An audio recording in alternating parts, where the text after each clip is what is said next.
All right, virtual educators, we are back with another video to show you how to use Google Calendar to set up one Meet code that you can use for your class over and over again for the Quadmaster.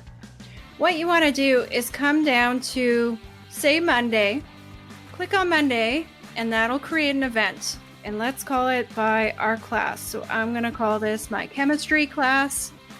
And then you can add a time.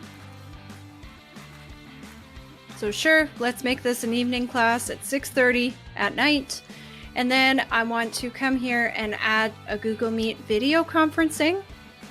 And then to make it recur every day, I'm going to come down to the more options.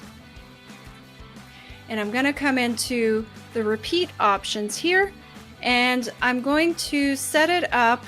I actually like to go into the custom. You can do every weekday, but if you come into the custom, then you can set it up to repeat every day of the week, and you can set it to end on a specific date. So if you know the Quadmaster ends on November the 13th, then that Google Meet link and this Google Calendar will stop on November the 13th.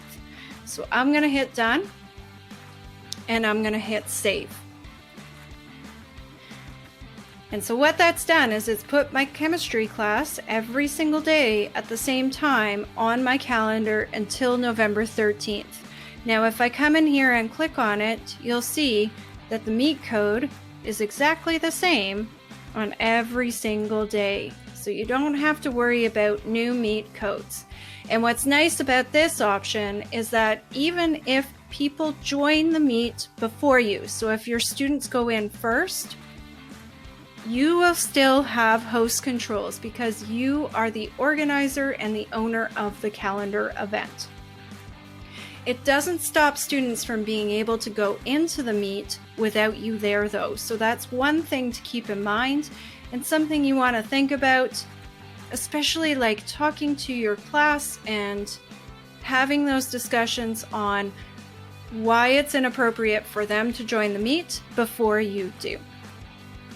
Hope you've enjoyed this tip. Hope it makes your life a little bit easier in scheduling your Google Meets for your class.